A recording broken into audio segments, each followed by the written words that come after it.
የሰውየውን ገጠመኛ አስታውስከው? ጠዋት ቢዝነስ ዘገባ አይቶ ገበያ የወጣው በዛ ዘገና አድርጎ ነጋዴውን ጤፉ ስንት ነው ሲለው ኪሎ 98 ብር አሉ። ጀመነክ አሁን እኮ ቴሌቪዥን ላይ 58 ብር ይላል ሲለው ሂድ ከዛ ጣቢያ ግዛ ያለው።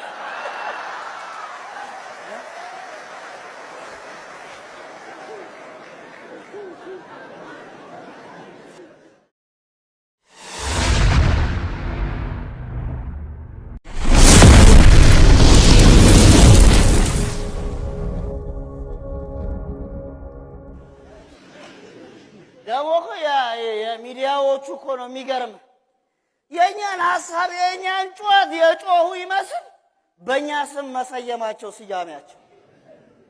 እውነቴን ነው የምለው። እንደው የት ሆነው እንደሚዘግቡትና ከእኛ ጋር ነው እንደ የሚኖሩት ያስብላሉ እኮ አዘጋገባቸው። ጎበዝ በገዛ ሀገር በገዛ ቴሌቪዥንና ሬዲዮ ባይተዋር ሆነ ይሄ የእኛ ሀገር ነው ትላለህ። የሰውየውን ገጠመኛ አስታውስከው? ጠዋት ቢዝነስ ዘገባ አይቶ ገበያ የወጣው በዛ ዘገና አድርጎ ነጋዴውን ጤፉ ስንት ነው ሲለው ኪሎ 98 ብር አሉ። ጀመነክ አሁን እኮ ቴሌቪዥን ላይ 58 ብር ይላል ሲለው ሂድ ከዛ ጣቢያ ግዛ ያለው።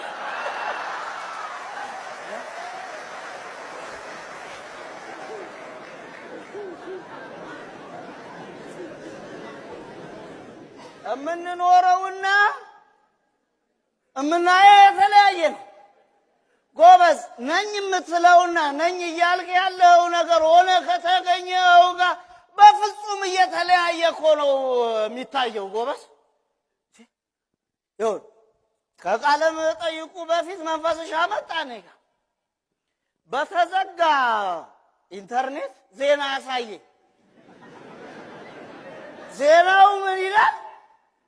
ሀገሪቷ በበይነ መረብ ዘርፍ ከጃፓን ጋር ልምድ ልውውጥ አካፈለች። ልምዷን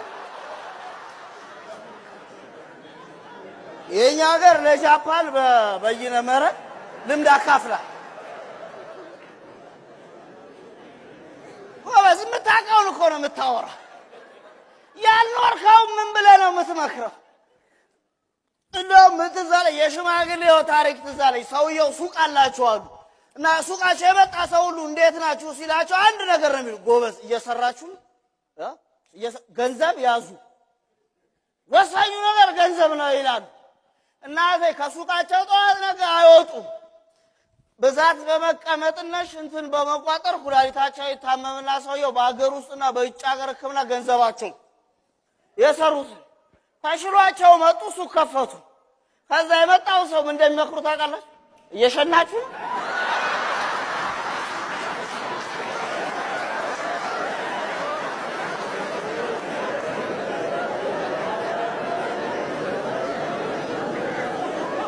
እንዲህ ነው የምታውቀው መምከር ያለብህ። አንዱ ለአንተ ትልቁ የደስታ ጥግ ምንድን ነው ሲባል ረጅም ሰልፍ ተሰልፈህ ልክ አንተ ጋር ደርሶ ከአንተ በኋላ ያሉ ሰዎች ተመለሱ ይባላል።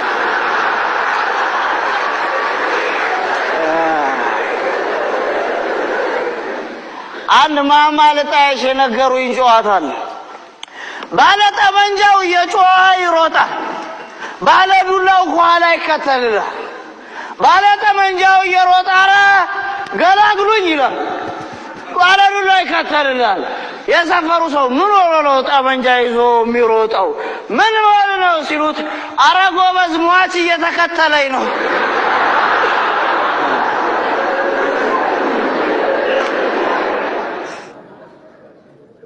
ከንቲባው ማለት ነው የአንድ የከተማ አስተዳደርና መስተዳደር ከንቲባ ጽሕፈት ቤት ነው ኃላፊ ከንቲባው።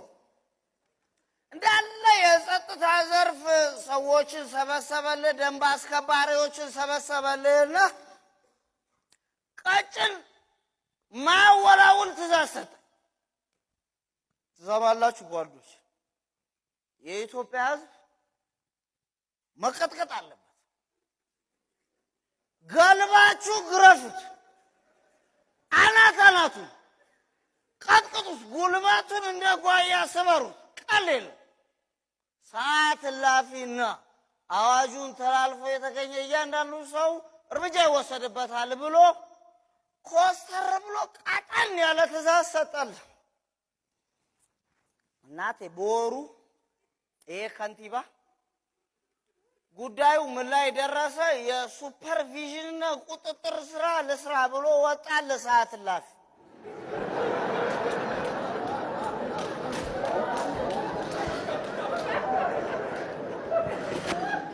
አገኙት። እናቴ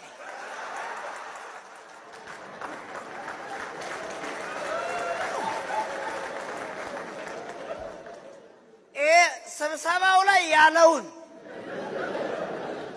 የተናገረውን በአጀንዳ መልክ ያስቀመጠውን በቃለ ጉባኤ ያጻፈውን ጥንቅቅ አርገው በሚገባ ሁኔታ ምን አለፋ እስኪያስነጥሰው ተስማምቶት እስኪያገሳው ድረስ ተቀባበሉትና እንደምንም ብሎ መታወቂያውን አውጥቶ ሲያሳያቸው ድንግጣል። ወይ ክቡር ከንቲባ እርሶም ሆኖትን እኮ አላወቅም። እኛ እኮ የኢትዮጵያ ሕዝብ መስለውን።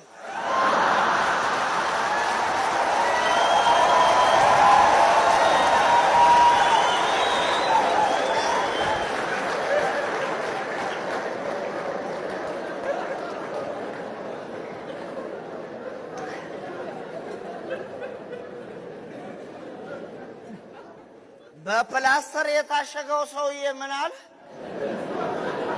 ወንድ ልጅ በወንድ ልጅ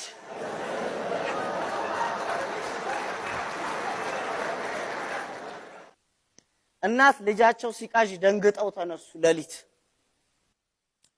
የታክሲ ረዳት ነው ልጃቸው። እንዳይቀሰቅሱት ደክሞታል ብለው ፈርተዋል።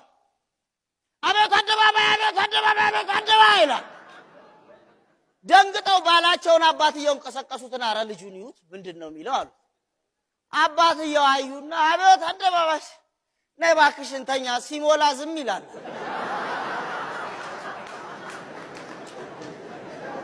ትንሽ እንደቆዩ ልጁ ድጋሚ በጩኸት መቃዠት ጀመረ።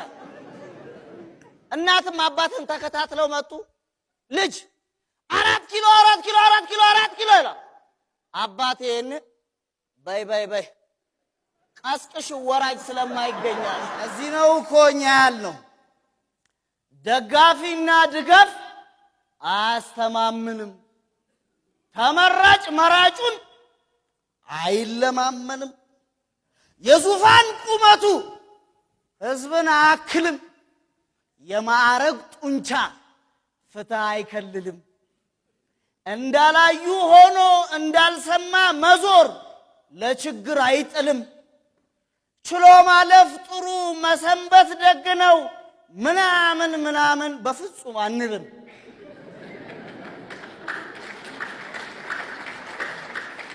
ምክንያቱም የዘመኑ መቻል የዘመኑ ማለፍ ከመሞት ይከፋል የዘንድሮ መትረፍ።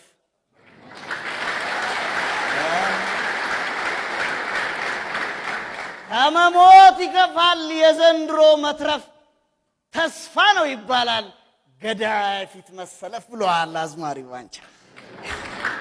አንበሳውና የበጎቹን ታሪክ ታውቀዋል? ደቦል አንበሳ ከበጎቹ ጋር ነው የሚያድረው፣ አብሮ ያደገው። አንድ ቀን እየጋጡ የጫካ አንበሳ መጥቶ ልክ ሲያገሳ እንዳለ ተበታተኑ። ደቦል አንበሳውን ተከትሏቸው መፈርጠጥ። አንበሳው ደንግጦ ተከተለው።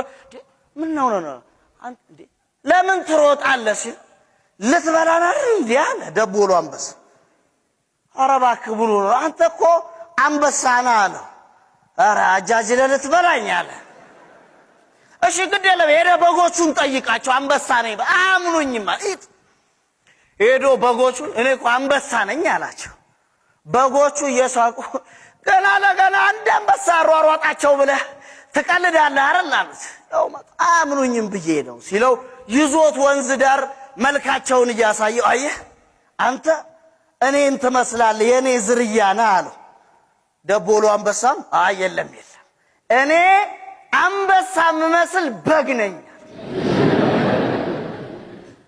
ነኝ አንበሳ ነህ ሲባባሉ ቆዩትን ቆይሽ ብሎ ድምጹን እንለማመድ አንድ ዘዴ ያለኝ ብሎ እንደ አንበሳ አክሳ ሲለው እምበ ይላል።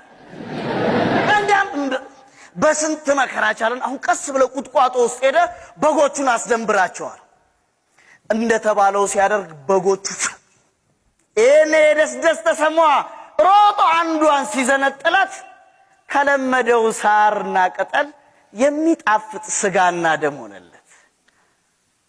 ደቦል አንበሳ ቀስ በቀስ ጨረሳቸው አብሮ አደጎቹ። በግዶን አንዱስ ለጓደኛው ምን ይሏል? ምንድነው ግን ለምንድነው የ500 ብርና የ1000 ብር ኖት የማይዘጋጀው አለው። ጓደኛው ምን ቢልጥል አረ ታው እንጂ እንኳን ድፍን ሆኖላቸው በዝርዝሩም አልቻልናቸው። ጭራሽ 500ና 1000 አርገንላቸው የዓመት በጀታችንን በኪሳቸው ይዘውት ይዙሩ።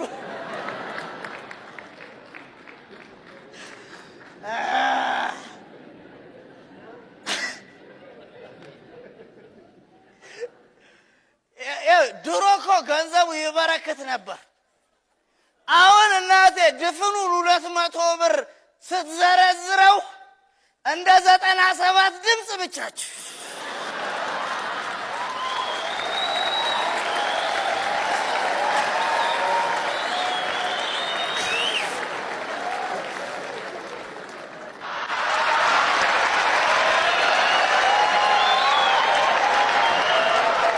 እውነት ለመናገር በልጅነቴ ከበላሁት ይልቅ የተቀባሁት ቅቤ ይበልጣል።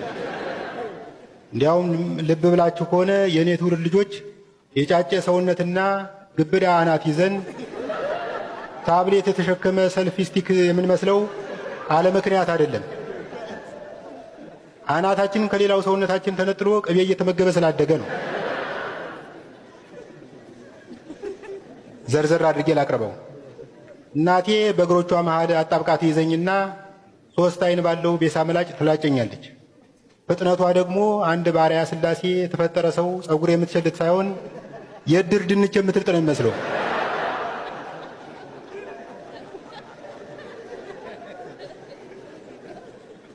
ይህን ስታደርግ ከጎረቤታችን ሴትዮ ጋራ በአጥር አሻግራ እያወጋች ነው። በጨዋታው መሃል ያለች ስስቅ እጇ ቫይብሬት ሞድ ላይ ይሆናል።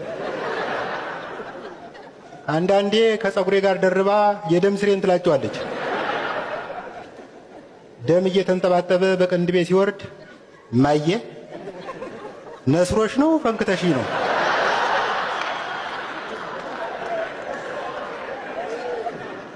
እዚህ ላይ አንድ ነገር ትዝ አለኝ። የሆነ ጊዜ ላይ አንድ የምናውቀው ሰው ለተፈናቃዮች እርዳታ ሰበስባለሁ ብሎ ተነሳ እና ልብስ ካላዋጣችሁ እያለ ያዋክበን ጀመር። ብዙ ጓደኞቼ የተለያየ መጠን ያላቸውን ልብሶች ገዝተው አበረከቱ። እኔም መቼም ሺህ ዓመት አይኖር ብዬ የሆነ ጊዜ በስጦታ ተሰጥቶኝ የጠበበኝን ሱፍ በቅናሽ ሸጥኩለት። አንድ ስማቸው እንዲገለጽ የፈለጉ ባለጸጋ ደግሞ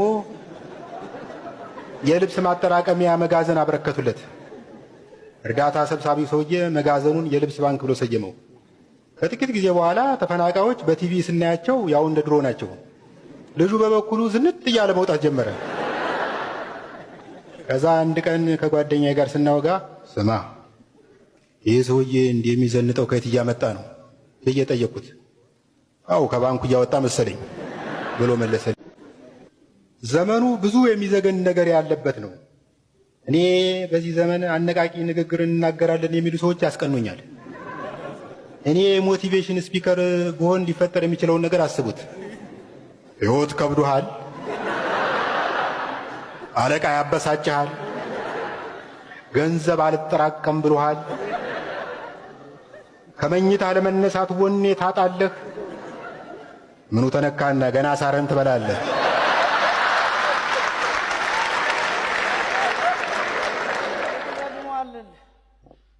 የጥጥ ፍራሽ እኮ ነው መጀመሪያ ሳፍቼ የሰጠው። እንዴት ቢተኛበት ነው ፈትሎ አመጣው።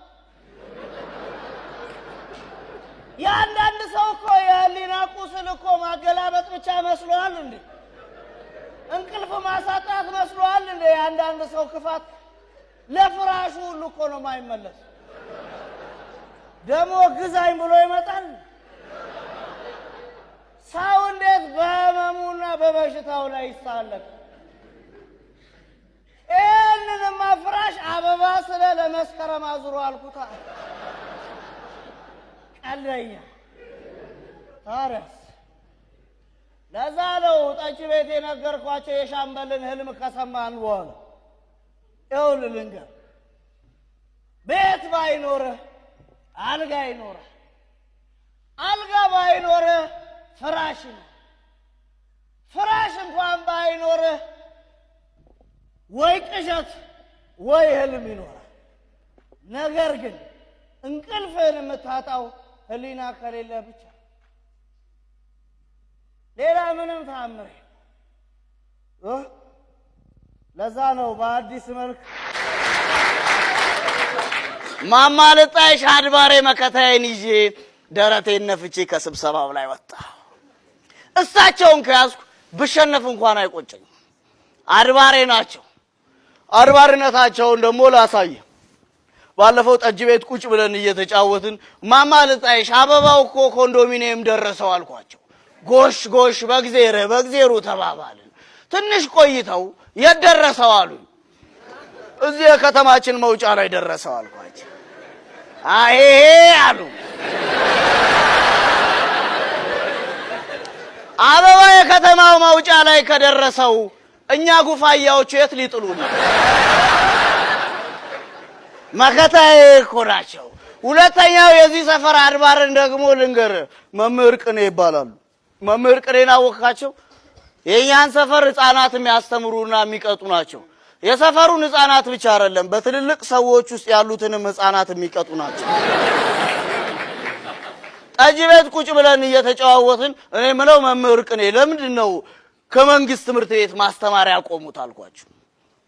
ወርቅ ጥርሳቸውን ብልጭ አድርገው ደስታ አምና ትሩ ሆኖ ያረምኩት ጥያቄ ዘንድሮ ፎልስ ሆኖ ትክክል ሲሆን ማየት።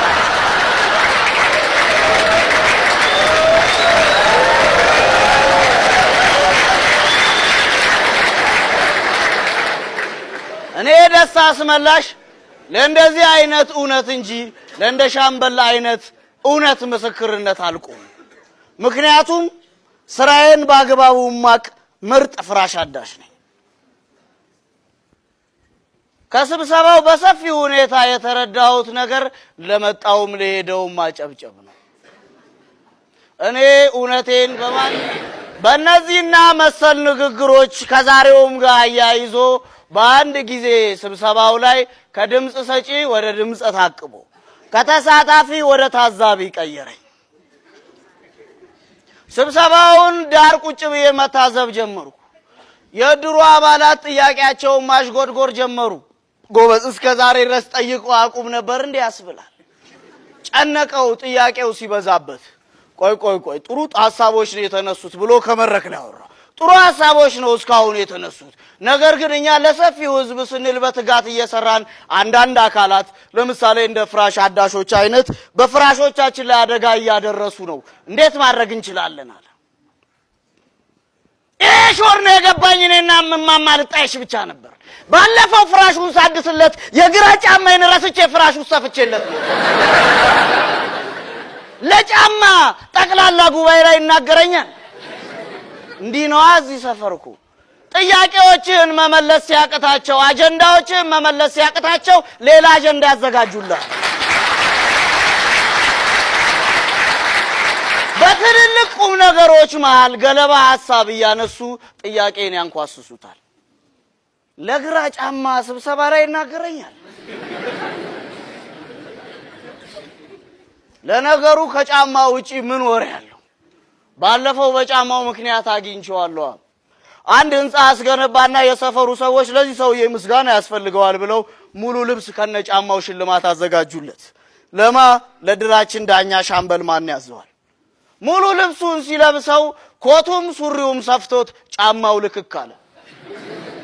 ግራ ጋባውና እንዴ ከላይ ያለውን ሳታውቁት እንዴት ቁጥሬን የጫማውን አወቃችሁ ሲል ጠቃረኩት። እኔ ስንት ዓመት የረገጠውን እግር ይረሳል እንዴ?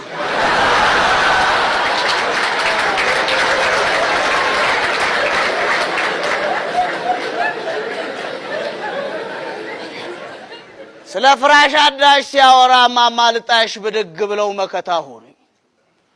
ይሄ ባለሙያ ፍራሽ ውስጥ ጫማውን የረሳው የፍራሹ ባለቤት በቀላሉ ራስጌና እግርጌ እንዲለይ ቢሆንስ? አድባሬ መሸሸጊያ እኮ ናቸው። ቆይ አላሷ ቆይ እንደዚህ አይነት ከባባር ጥፋቶች ብቁ ነኝ በሚሉ ባለሙያዎች እየተከሰተ ለውጡን እንዴት ነው የምናስቀጥለው አይልም?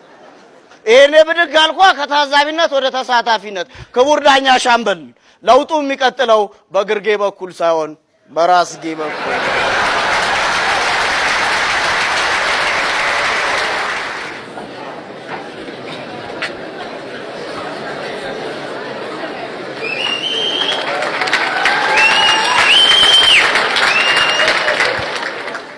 የጉድ አገር ነው አለች እማማ ልጣሽ። የእማማ ልጣሽ ሌባው ልጅ ገና ጠጅ ቤት ሲገባ ተንበርክኮ ይቅርታ ይጠይቃል። ምነካ መንፈስ ምን አጠፋ ሲባል በኋላ ለማጠፋው ቀብድ ነው። የድሩ ባለስልጣኖች እስከ መቼ ድረስ ነው የይቅርታ ቀብድ የሚሰጡት? የጉድ አገር ነው አለ ሰውየው ቢጨንቀው ነው። ባል በሁለት ነገሮች ይቸገራል። አጥር እየጣሰ ጅብ ከብት ይበላበታል። አጥር እየዘለለ ውሽማ ሚስቱን ይተኛበታል። በዚህ የተጨነቀው ባል ወደ ሰፈሩ አንጋፋ አዛውንቶች ጋር ሄደው አረ እንደዚህ አይነት ችግር ገጥሞኛል ምን ማድረግ አለብኝ ሲል በአጥሩ አጠገብ ጉድጓድ ቆፍርና ሰንበሌጥ ሸፍኑ አሉት። ባልም ታዛዥ ነው እንደተባለው ያደርጋል። እንደለመደው ጅብም አጥር ሲጥስ ውሽማም አጥር ሲዘል ጉድጓድ ውስጥ ይፋጠጣል። በጠዋት ባሌን ጉዳይና አዛውንቶቹን ሰብስቦ ጉድልኝ ይሄን የጉድ አገር ምን ላደርጋላቸው ሸልል አሉት። ምን ያለው ደግ ቀን ምን ያለው በጎ ቀን ግጥምጥም አረጋው ሁለቱም ባንድ ቀን አለ።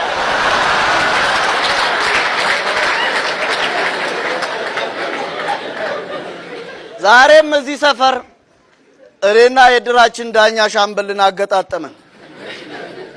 ዛሬ የድሩ ጠቅላላ ጉባኤ ስብሰባ ነበር። ሰው እንዴት ለጸቡ እንኳን አሳማኝ ምክንያት ያጣል? ጸባችን የተጀመረው በአጀንዳው ጉዳይ ነው። ስብሰባው ላይ አጀንዳዎቹ ላይ ከተወያየን በኋላ የድሩ ዳኛ ሻምበል ማን ያዘዋል የመጨረሻውን አጀንዳ መጠቆም ጀመረ። የመጨረሻው አጀንዳውም የቀጣዩ ምርጫ አካሄድና ሁኔታዎች ይላል። ልክ አጀንዳውን ከገለጸ በኋላ ማንኛውም ተሳታፊ ሐሳብ ሳይሰጥ ጉሮሮን ጠርጎ ቆመ መድረክ ላይ። ክቡራት የድራችን አባላት በዚህ ድር ውስጥ በርካታ ያልጨረስኳቸው ጉዳዮችና ነገሮች ስላሉ ይሄኛው ምርጫ ይተላለፍና እኔ ልምራው። ይሄኔ ሬጄን አወጣው። ስለሚያቀኝ እድል አልሰጠኝም። የእማማ ልጣሽን ጠጅ ቀምቅሜ ነበረ ብድግ ብዬ ማውራት ጀመርኩ። እኛ ሰፈር ውስጥ እውነትን ለመናገር እድል ይሰጠኛል ብለህ ከመጠበቅ 40-60 በትዕግስት መጠበቅ ይሻላል። በደግ ብዬ ቆይ የክቡር ዳኛ እርሶም አይጨርሱት ስራውን ነው ገንዘቡን ነው አልኩ። የድሩ ስብሰባ ተሳታፊ በፉጨትና በድጋፍ ከኋላዬ ደጀን ሆነኝ። የኛ ሰፈር ሰው እንደዚህ ነው። የልቡን ስትናገርለት ያጨበጭባል፣ በተናገርከው ነገር ስትቀጣም ያጨበጭባል።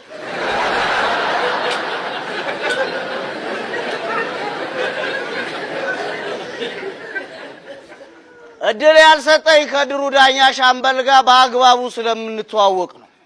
አወጣጡንም አመጣጡንም አውቀዋል። አመጣጡን ላሳይ። በድራችን ዳኛ ላይ ተቃውሞ ተነሳባት። በቀድሞዋ ምን ነው ቢባል እሷ ወገንተኛና ዘረኛ ነች። ጥቅማ ጥቅሞችን ለወገኖቿ ነው የምትሰጠው። ዘይትና ስኳር ሲመጣ ለምታውቃቸው ሰዎች ነው የምታከፋፍለው። ስለዚህ ትውረድ ብለው ተቃውሞ አነሱ። ጠቅላላ ጉባኤውም ተሰበሰበና እሺ እሷ ትውረድ ካላችሁ ማን ይሁን ሲባል ባሏ ጥሩ ሰው ስለሆነ እሱ ይሁን።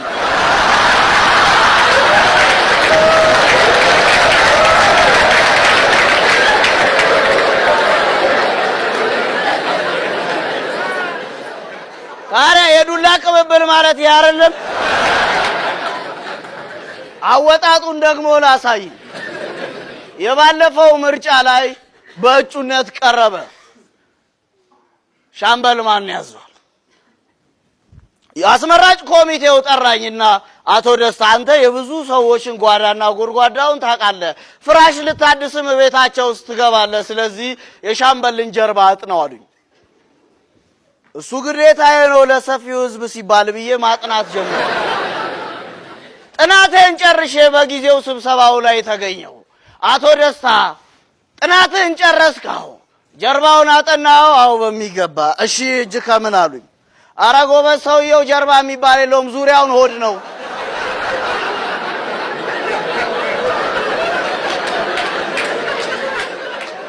የድሩን ገንዘብ ቀርጥፎ የበላው እሱ አይደለም እንዴ?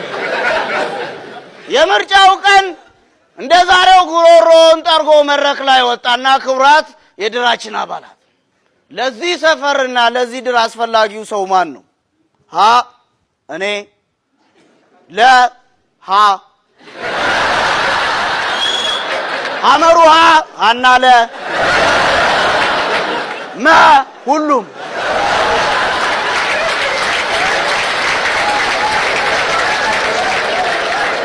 ፍትሃዊና ዲሞክራሲያዊ ምርጫ አይደለም። በዚህ ምክንያት ነው ባለፈው ምርጫ የተመረጠው። በመመሳሰልና በማስመሰል ላይ ነው።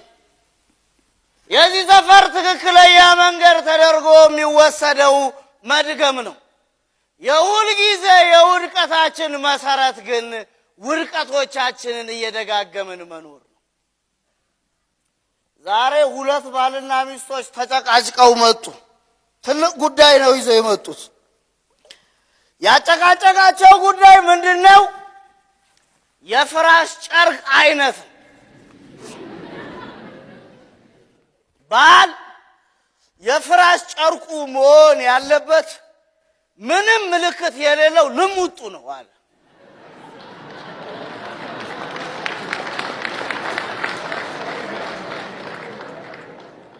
ሚስት ደግሞ አይሆንም። የእኩልነታችንና የመቻቻላችን ምልክት የሆነው በክብ መደብ መሃል ላይ መኖር አለበት አለ። ለምን ሲባል ምክንያታቸው ባል ልሙጥ መሆን ያለበት አለ። በዚህ ፍራሽ ጨርቅ ላይ እናቴና አባቴ የመጀመሪያ ጎጆ ወጥተውበታል፣ እኔ ተወልጄበታል። የቤተሰባችን ብዙ ታሪክ ከዚህ ፍራሽ አይነት ጋር የተያያዘ ስለሆነ ለኛ ትልቅ ምሳሌ ያለው አለ። ሚስት ደግሞ አይውል በዛ ፍራሽ ጨርቅ ላይ ባለቤቴ በሚለው ላይ እናቴ ሞታለች፣ ወንድሜ ለረጅም ጊዜ ያልጋ ቁራኛ ሆኗል፣ ታላቅ እህቴ የመጀመሪያ ልጇ ተጨናግፎባት፣ ስለዚህ ከዚህ ፍራሽ ጨርቅ ጋር ጥሩ ትዝታ የለንምና አይሆንም። ሁለት ጥያቄ ብቻ አነሳሁላቸው። የመጀመሪያው ከፍራሽ ጨርቁ ምርጫ በፊት ግን እንቅልፍ አላችሁ?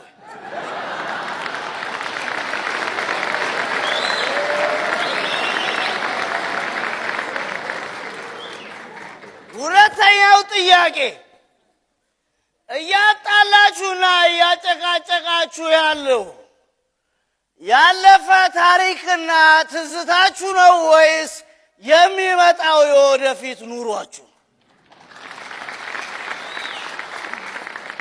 ከዛ ያረኩት አንድ ነገር ነው። ነጭ የፍራሽ ጨርቅ ሰፋውላቸውና ሁለቱም በሚፈልጉት አይነት ትራስ ጨርቅ ሰፍቼ ሰጠዋቸው። ከዚህ በኋላ ታሪክና ትዝታዎቻቸው ሳይሆን ህልምና ሐሳቦቻቸው ይሸናነፉ። አረ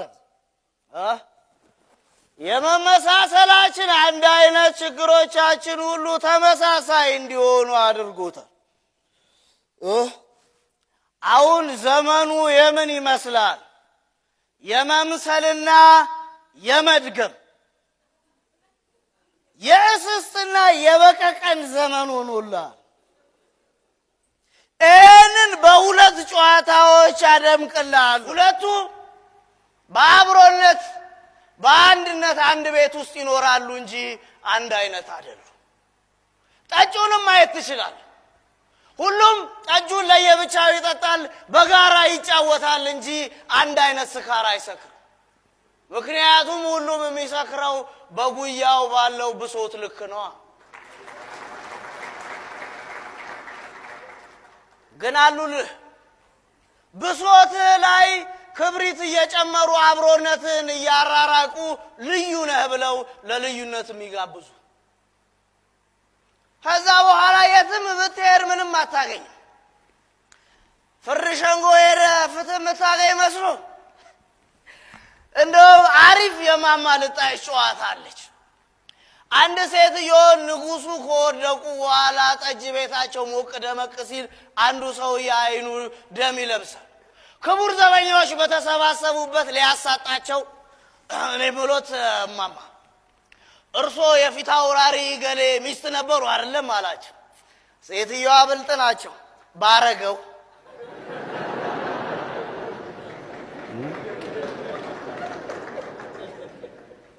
ቢሆን ኖሮ ከአንተ ጋር ቁጭ ብዬ ጠጅ ሸጥ ነበር አሉት። ይህንም በሌላ ጨዋታ ላድምቅልህ። እታችኛው ሰፈር ያሉ ሰዎች አንድ የእድራቸውን ባለስልጣን በሙስና ይጠረጥሩትና ያስይዙትና ፍርድ ሸንጎ ያቆሙታል። መከላከያ ቃልን አቅርብ ሲባል የእድሩ ሹምም በግጥም ነው አለ ማቀርበው። እሺ ይፈቀዳል ተባለ።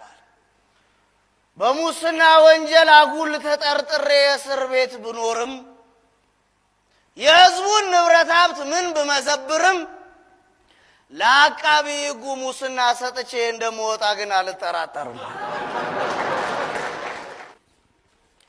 ኧረ እንጃ እንጃ ኧረ እንጃ እንጃ አላዝማሪው አንጃው ኧረ እንጃ እንጃ ኧረ እንጃ እንጃ እንጃ መቼስ ዘንድሮ ኧረ እንጃ እንጃ አለ አዝማሪው አንጃው። ዜማ ጠፍቶበት እኮ ነው። 3 ደቂቃ ሙሉ ኧረ እንጃ እንጃ ሲልብ ነው አለ። አንበሶችና ሌሎች 9 የዱር እንስሳቶች ኑሯቸውን ለማሸነፍ በጥቃቅንና አነስተኛ ይደራጃሉ። የድርጅታቸውንም ስም አንበሳና ጓደኞቹ አክሲዮን ማህበር ብለው ይሰይሙታል። ከዛ ስራቸውን ይጀምሩና በአጭር ጊዜ ውስጥ ተሯሩጠው ንብረትና ሀብት ያፈራሉ። አንበሳ ሆይ ይሄንን ሀብት ሲያይ ሁሉንም ይጠቀልልና ሌሎቹን ያባራል። ቢሉት ቢለምኑት ቢጠይቁት ሽማግሌ ቢልክ አሻፈረኝ ብሎ መግለጫውን ያወጣል። ተገፋን፣ ተጨቆንን፣ ንብረታችን ተወሰደብን ያሉ 9 የዱር እንስሳቶች አቤት ለማለት ፍርድ ቤት ይሄዳሉ። ችሎት ላይም ክሱ ከተሰማ በኋላ ዳኛው ይጠይቃሉ። እናንተ ስንት ናችሁ? 9 ነን ክቡር ዳኛ። እሱስ? የተከበሩ ዳኛ 1 ነው እሱ። 9 ለ1 ካቃታችሁማ ምን ብዬ ነው የምፈርደው አሉ። ጎበዝ፣ እኛ የቸገረን 1 መሆኑ አይደለም፣ እኛ 9ኛችን 1 መሆን አለመቻላችን። እኛ የከበደን በአንድ ቡጢ 9ኛችንም ጥርሳችን ረግፎ ተለጉመን ፈገግታ መራቃችን። እኛን የቸገረን 1 መሆኑ ሳይሆን ጥርስ ያለው አንበሳ መሆኑ። እኛን የቸገረን አንዱ ከአቅም በላይ ደልቦና ገዝፎ ዘጠኞቻችንን ከልሎ ትንፋሽ አሳጥቶን ተከልለናል። እንዴት እንደተከለልን እንኳን ለማወቅ ትንፋሽ እንኳን አልሰጡን። አፍንጫ ሆነናል። ለሁለት ተከፍለን ማስገባትና ማስወጣት፣ የገባው የት እንደተቀመጠ የሚወጣው ወሬት እንደሚሄድ አናውቅም። ተከልለናል። ዞር ዞር ብለን ማየት አንችልም። ታጥረናል። መወጣጫ መንገድ አድርገውናል። ለነገሩ መንገድ መሆናችንን ራሱ በእርምጃዎቻቸው አወቅን እንጂ አካሄዶቻችን ጠፍቶብናል። 9-1 እንዴት ነው ፍርድ የምሰጠው አሉ ሰውየው። እዚህ ሰፈር እንደዚህ ነው የሆነ። ፈገግ ብለን ተቃቅፈን የተነሳ ነው ፎቶግራፍ ታጥቦ ሲመጣ አንገት ለአንገት ተናንቀናል። ሰው እንዴት ፎቶ ተቀየረ ሳይሆን እገሌ እገሌን እንዴት አነቀው፣ እገሊት እገሌትን እንዴት ናቀቻት በሚል ግብ ግብ ፈጥረዋል። አረ ጎበዝ ፎቶ የኛ አይደለም ብትል እንኳን የሚያዳምጥ የለም። በፎቶ የተጀመረው መተናነቅ ወደ ቪዲዮ መተላለቅ ያድግልሃል። ከማን ጋር አብረህ እንደቆምክና አብረህ እንደኖርክ መጀመሪያውኑ ማወቅ ካልቻልክ ከባድ ነው። ለዚህ ነው እኔ ጠጅ ቤት ሄጄ ነገርኳቸው። አንድነትና አንድ አይነትነት ይለያያል። ይሄን ለማወቅ የትም መሄድ አይጠበቅብህም። እዚሁ እማማ ልጣሽ ጠጅ ቤት ታየዋለህ። የቢራቢሮና የአባ ጨጓሬን ዝምድና በትክክል የሚያሳይህ እማማ ልጣሽና መንፈስ እናትና ልጅ መሆናቸው። ሁለቱ በአብሮነት በአንድነት አንድ ቤት ውስጥ ይኖራሉ እንጂ አንድ አይነት አይደሉም።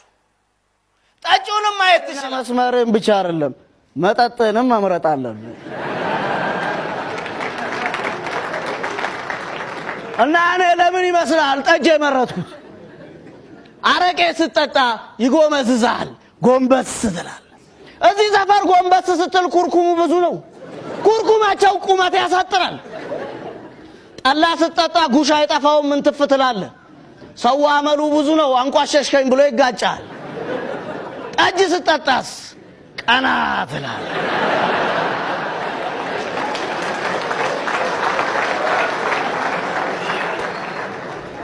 ደረትህን ትነፋለህ፣ ፈጣሪንም ታያለህ። እዚህ ሰፈር ኖረህም አልኖረህም ደረትህን ከነፋ ማንም አይናገርም። ምክንያቱም የራሱን ትልቅ ጠባሳ አስቀምጦ በአንተ ትንሽዬ ጭረት ሊሳለቅ የሚፈልግ ሰው ብዙ ነው። አንድ ሰውዬ ታቦት ይሰርቅና መኪና ይገዛል።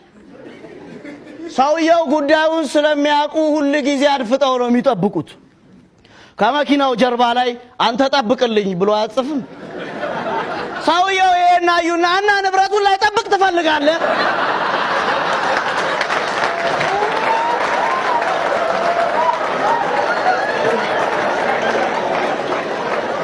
ሰውየው በዚህ ብቻ አልለቀቁትም። አንድ ቀን ዝናብ ይዘንብና መኪናው አስቸግረው ከኋላ ሲገፋት አዩና ገና ምን አይተህ ትሸከማታለህ?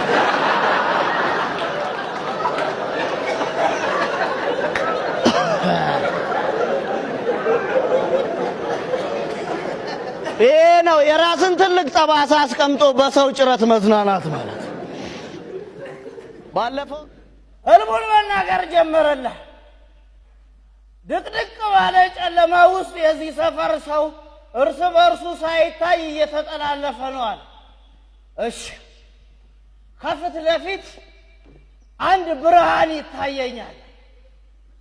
እሺ ከዛ በኋላ ከጨለማ ውስጥ የነበረውን የዚህ ሰፈር ህዝብ ይዤ ወደ ብርሃኑ እየመራዋቸው ሲል እማማ ልጣሽ አስቆሙታል።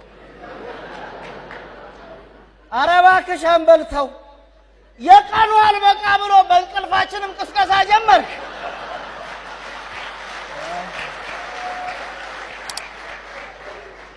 እውነታቸው ነው እማማ ልጣሽ።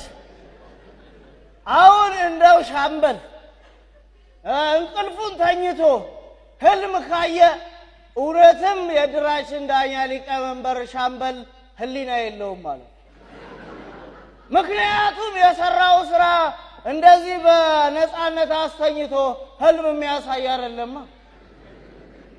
ኧረ ሻምበል ተው፣ ምን አለ ልዩነቶቻችንን እንኳን ብትተውል። በህዝቡና በቀበሌው መካከል ያለው ልዩነት እኮ አንድ አይነቱ ነው። ህዝቡም ቀበሌውን በየምክንያቱ መንገድ ይዘጋል።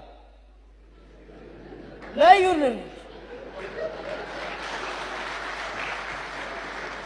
ምን ነክቶ ነው? የእድሩም ሊቀመንበር የእድሩም አባላት ሁለቱም እንቅልፋም ከሆኑ አንድ ኮማሪት የምትባል ሴት ሰፈሩ ፍራሹን ላድስላት ሄድኩኝ። ልክ ፍራሹን መግረፍ ስጀምር እሳይ ጎሽ እንደዚህ ነው አዎ ትላለች። ዞር ብዬ ሳያት ታቆማለች።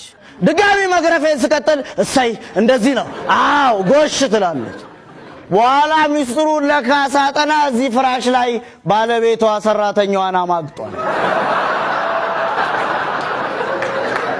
ለብርሌ አንገት አይግጠም ያንቋል።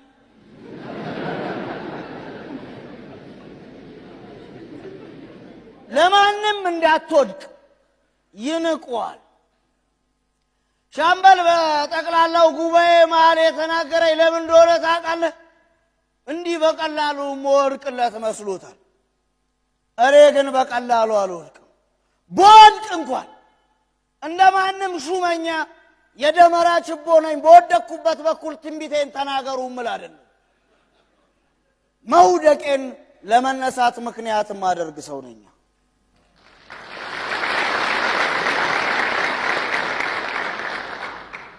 ብዙ ሰዎች አሉ ለከፈላቸው አገልጋይም ታጋይም መሆን የሚችሉ። ታዲያ እናንተ ካስፈረማችኋቸው አራጋቢ ዳኛም ወጌሻም መሆን እንችላለን የሚሉ ብዙ ሰዎች አሉ። ሻምበል አንደኛው ይህንን በቀላል ምሳሌ ያሳያል። ሴትየዋ ገበያ ወጥተው የቅቤ ሻጭ ደንበኛቸውን ያገኙታል ሙዝ እየገዛ። ልክ ሲያያቸው ድንግጥ አይልም። ጎበዝ ጎበዝ አትደንግጥ፣ እኛ እኮ ሙዝ አትጨምር አላልን፣ አታብዛበት ነው ያለው። ቅቤ ሻጩ ምን ቢል ጥሩ ነው? እናቴ እንደ እርሶ ኑሮ እንኳን አልተረዳኝም አሏቸው። ዘርፈ ብዙ የሆነ የመበላት ልምድ አለ እናውቀዋል። ለምሳሌ በተጋጣሚ ስም ተመዝግበን ሳንጋጠም ተበልተን እናውቃለን፣ እንበላለን። አሁን እኮ እነ ሻምበል እያደረጉ ያሉት ምንም የተበይነት ልምድ እንደሌለው ሰው መቁጠራቸው ሳያንስ በደጋፊ ስም መዝግበውን መበላታችንን የሚነግሩን በሰበር ዜና። እውነቴን ነው። ይኸውልህ ልትበላ ትችላለህ፣ ትበላለህ፣ ግን አበላሉን በቀጥታ ስርጭት በማብራሪያ ማስተላለፍና ተበይውን ኦዲት ሰርተ አምጣ ማለት ግን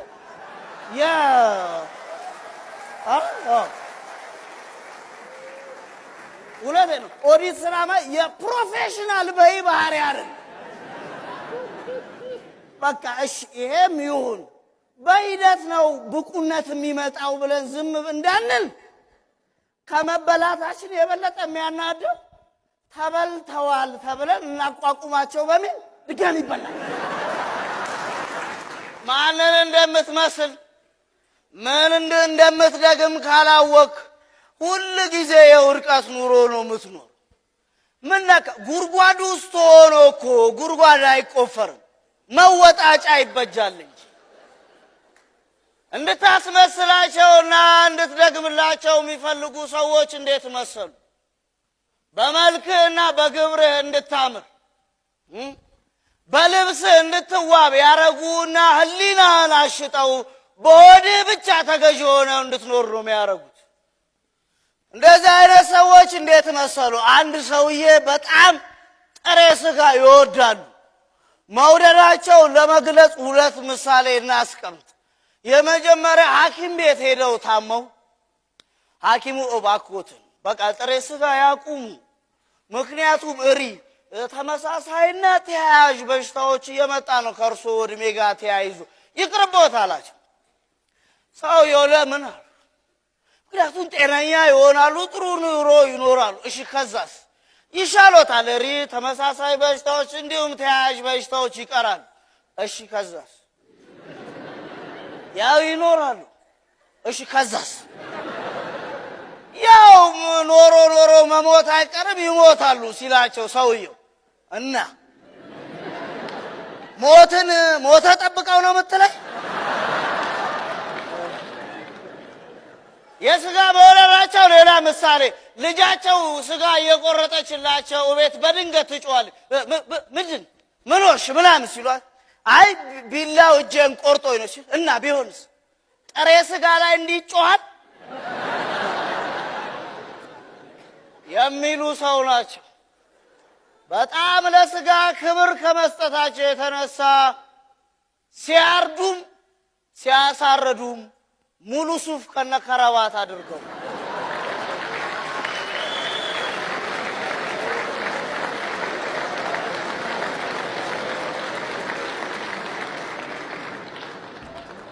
ሰፊው ሕዝብ ይሰማል።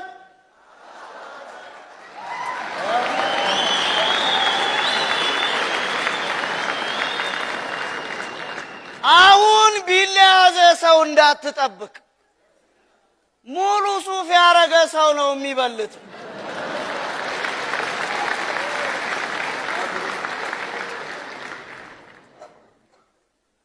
ከበቀቀንና ከእስስት ምሳሌና ኑረት ወጥተህ የሰውኛ ክብርን ይዘቁም። አለበለዚያ ሁል ጊዜ መንገዶቻችን ሁሉ ሌላውም ሰው እየመሰልን ህሊናችንን ማሸት ለሆዳችን ተገዢ ማድረግ ነው የሁለቱ ሁነቶች ግብር የሚሆኑ። ስለዚህ ማንን መድገም እንዳለብህ፣ ለምን መድገም እንዳለብህ፣ ማንን መምሰል እንዳለብህ ካለየህ የዛን ጊዜ ውድቀት ይጀምራል። እዚህ ሰፈር ተዋቸው የሚያስመስሉትና የሚመስሉት እንዴት መሰለ የሚያረጉ ልትጠይቃቸው መስሪያ ቤታቸው ስትሄድ ቀድመውህ ጥያቄህን ይጠይቋል። ከዛ ዝም ብለህ ትመለሳል። ለምሳሌ ያው ዝርፊያ ያስቸገር አይደል? በሰፈር ውስጥ ትሄዳለህ የሚመለከተው አካል ጋር ገና ቁጭ ስትል ቀድመው እነሱ አካባቢው ላይ እኮ ዝርፊያ በዛ ምን ይሻላል ይሉ መላሹ ጠያቂ ሆኖ ታገኘውና ዝም ብለህ ትሄዳለህ። ሁለት አይነት ሰዎች አሉ። የመጀመሪያዎቹ ይሰርቁ ይዘርፉና አብረው ያፋልጋሉ። ቀረ መጀመሪያ አካባቢ የታይቶ ነበር ይሉ። ሁለተኞቹስ ግራ የገባቸው ንብረታቸውን ኪሳቸው ውስጥ አርገውት የታረገው ነው ብሎ ስትኳትን ትውላል። መፍትሄው ቀላል። መጀመሪያ ራስህን ፈትሽ፣ ካላገኘው አብሮ የሚፈትሸውን ሰው ፈትሽ።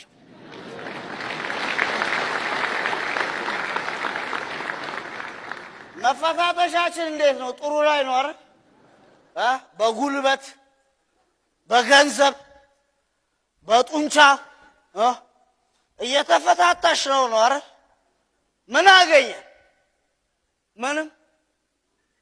ለምን? የጠፋብንንም የምንፈልገውንም አናውቀውማ። መድገም አይደለም። ከላይ ፈትሹ ሲባል የታችኛው መፈተሽ፣ ከላይ እንዲህ ለመሆን ያለብን ሲባል ከታች ያንኑ መሆን። ጠይቅ። ማንን ነው መምሰል ያለብህ? ምንድነው መድገም ያለብህ የሚለው። አንተ ከበቀቀንም ከእስስም የተለየ የሰውነት ማንነት ያለ አክብረው። እሱ አውቃለሁ፣ ይገባኛል። እዚህ ሰፈር ዳኛም ጠበቃም አቃቢ ሕግም ከመሆን በላይ ከባዱ ነገር የድሃ የተከሳሽና የእውነት ምስክር መሆን ነው።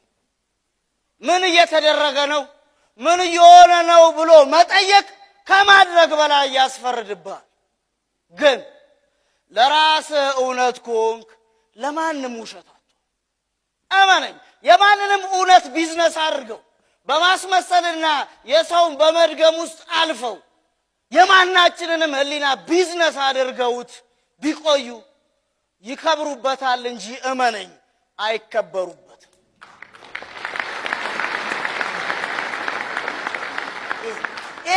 በዚህ ጊዜ የሚያዋጣው በዚህ ጊዜ የሚሆነው የሚለውን ንግግርን ተውና ለነገ የሚሆን ደረጃና መሰረት ስራ።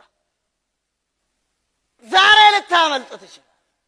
ዛሬ ተመሳስለ ልታልፍ ትችላል። ዛሬ ትክክል ናቸው የምትላቸውን ሰዎች ደግመ ሊጨበጨብልህ ይችላል። ዛሬን ታመልጥ ይሆናል። እመነኝ፣ ከነገ ግን አትተርፋት። ከነገ አትተርፋት። ስለዚህ ሰው የሚባለውን ግብርህ ያዝና ከማንም ጋር ሳትመሳሰልና ሳታስመስል እውነትህን ይቻ ይዘህ ትቆምና ለበቀቀኖችና ለእስስቶቹ ከአዝማሪው ባንጃው ላይ ግጥም ትዋስላቸዋል። እንዳመጣጣቸው ጉዞ ካልተለየ ትላቸዋል። እንዳመጣጣቸው ጉዞ ካልተለየ በእርምጃቸው ብቻ ውድቀታቸው ታየ ትላል።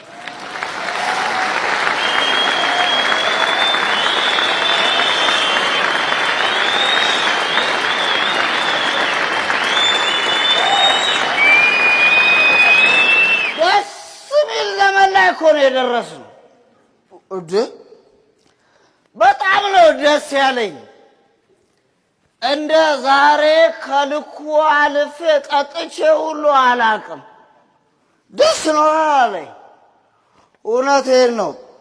ደስ የሚል የሚያስገርምና የሚያስደንቅ ዘመን ላይ አይደል እንደ ያለ ነው። ታዲያስ ስካሬን ሁሉ አቅሜ መቆጣጠር እስኪያቅተው ድረስ ነው የጠጣሁት። ምክንያቱም ደስ ብሎኛል። አዳሜ ከመከራና ከጭንቋ ጋር ለማምለጥ ታግላ መጠጧን ስታፈላልግና ስካሯን ስታሯሩጥ እኛ ቀድመን ሰክረን ጠበቅናታ።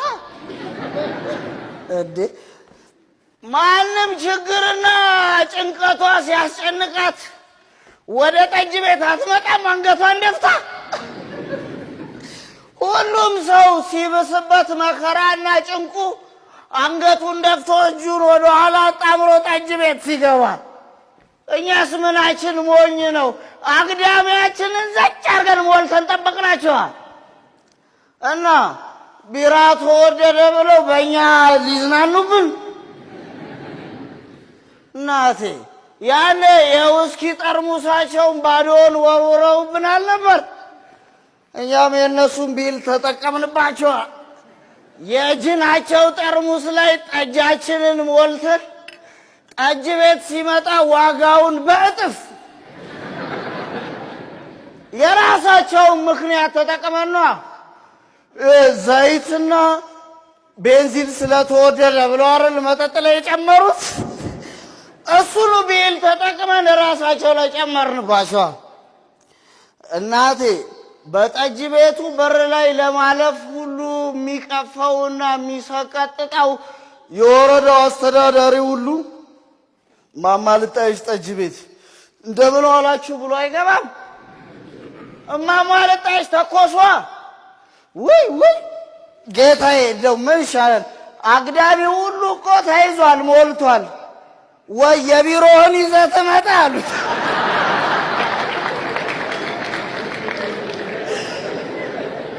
ደስ ነው ያለኝ። መቼም እንደ ዛሬ ደስ ብሎኝ አያውቅም። ደስ የሚል ጊዜ ላይ ነው የደረሰው እና መቼም እንዲህ መላቅጣችን ሲጠፋ በግራ መጋባታችን መደሰት ያለ ነገር እኮ። ሰው ሁሉ መግቢያ መውጫ ጠፍቷት ስትደናበር ሳያት እንዴት ደስ እንዳለኝ። እውነቴን ነው። የትም አትሄዳትም። አሁን ጨለማችን ሁሉ አደባባይ ወጥቷል። ያለ አማራጭ መቀበል ብቻ ነው። እናቴ አይጥ ቤት ሲያፈርስ አለ ሰውየው። አይጥ አስቸግሮት የራሱን ቤት ሲያፈርስ አይጥ ምን አለች? ቤቱ ሲፍረስ ዋናው መሽሎክሎክ ነው አለች። ሰፊ የኛ ሰፈር ነዋሪ መሽሎክሎክ እንኳን አጣረን። እኔም ደስ ነው ያለኝ። ለምን መሰለ? ጨለማችን ሁሉ አደባባይ ላይ ወጥቶልናል። ያለ አንድ አማራጭ ጨለማን እንደ ዕድል ተጠቅመህ ብርሃንን መፈለግ ብቻ ነው። ያው እንደ አይጧ መሽሎክሎኪያ አገኛለሁ መሽሎኪያና መደበቂያ አገኛለሁ ብለህ ብትጥር አይሆን። ጨለማ በሙሉ ክፋት በሙሉ ግፍ በሙሉ አደባባይ ላይ ወጥቶልሃል። አጉል የቂል ሙግት ገጥመህ ጨለማዬ የብርሃን ሌላኛው ገጽ ነው ብለህ ራስን ካላሞኘ በስተቀር ሁሉም በግልጽ እየታየልን። ለዚህ ነው ደስ ያለኝ። ለምን መሰለህ? ግልጥልጥልጥልጥ ብለናል፣ ተያይተናል ፊት ለፊት። ታዲያ ደስ አይልም? አያ ጊዜ አያ ዘመን በግፋችን ተመዝነን ጉድ አለፈ ጉድ ገዘፈ። እዛ ያረኩት አንድ ነገር ነው። ነጭ የፍራሽ ጨርቅ ሰፋውላቸውና ሁለቱም በሚፈልጉት አይነት ትራስ ጨርቅ ሰፍቼ ሰጠዋቸው። ከዚህ በኋላ ታሪክና ትዝታዎቻቸው ሳይሆን ህልምና ሐሳቦቻቸው ይሸናነፉ። ኧረ የመመሳሰላችን አንድ አይነት ችግሮቻችን ሁሉ ተመሳሳይ እንዲሆኑ አድርጎታል። አሁን ዘመኑ የምን ይመስላል? የመምሰልና የመድገም የእስስትና የበቀቀን ዘመን ሆኖላል። ይህንን በሁለት ጨዋታዎች አደምቅልሃለሁ። አንድ ሽማግሌ አንድ ግሮሰሪ ይገቡና አስተናጋጇን ልጄ እስቲ አንድ እገሌ ቢራ ይዘሽልኝ ቀዝቃዛ አሏት። አስተናጋጇ ክልው ክልው እያለች ጋሽ እገሌም ቢራ ከሚጠጡ እገሊትም ቢራ ደጋግመው ቢጠጡ እኮ መኪና ይሸለማሉ አለቻቸው። ሰውየውም ቢሉጡ አይ ልጄ ደጋግሜ ከጠጣውማ መኪናዬን እሸጣለሁ እንጂ መኪና አልሸለምም።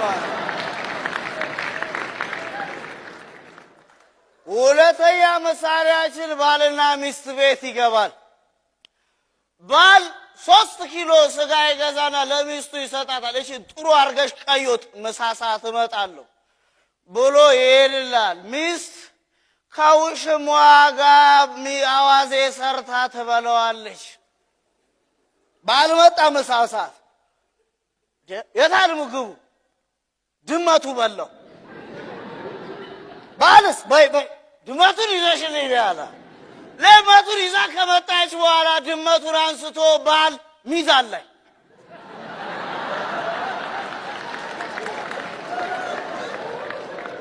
ድመቱ 3 ኪሎ ልክክ አይልም። ባል ጉዳዩ ገብቶታል። ምን ቢል ጥሩ ነው? ጎበዝ ስጋዬን አግኝቼዋለሁ ድመቱን ይዘሽልኝ ነው ያለ።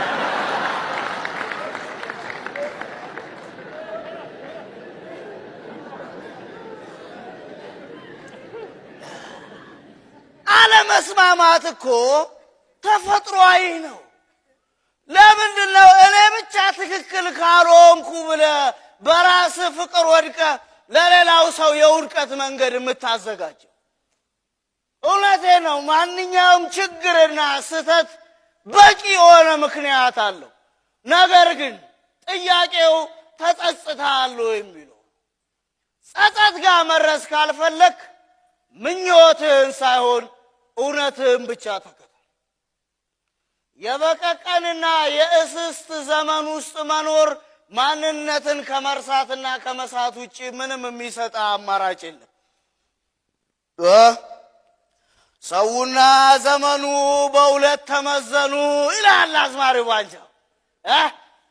አንድ ቃል ሳያዛንፉ በበቀቀን ስሌት የሰው የሚደግሙ ከልብ ደዌያቸው የማያገግሙ። ሁለት ተሸሽገው ያሉ መድገም ያቃታቸው የሌላ ዝማሬ የሚመሳሰሉ በእስስት ላዌ። እናም እንዲህ ነው ዘመኑ መምሰልና መድገም በራስ አልጋ ሆኖ የሰው ቅዠት ማለም ይላል አዝማሪው። እውነቴን ነው። አሁን ሰው በሙሉ እንቅልፉን ቅዠቱ እውንና ህልም ሁሉ ተደበላልቆበታል። እውነቴን ነው ብለህ አንዴ አይተኸው ከምኔው ብለህ ሳታስበው ያየኸው እውነት ስተት ከሆነ ያለምከው ህልም ቅዠት ከሆነ ወይም የወላወለ ስሜት ውስጥ ካስገባ አንተም ህልም ፈቺም ቅዠታም ናችሁ ማለት ምን ነካ? እውነቴን ነው። ያየኸውን ህልም ሁሉ ሲሳይ ነው ከሚል ህልም ፈቺ ተጠንቀቅ። ምክንያቱም ለአንዳንዱ ሰው ያንተ ውድቀት እኮ ሲሳይ ሊሆን ይችላል። ምን ነክቶ ነው? መድኃኒት ሁሉ አይፈውስምም አያሽርም።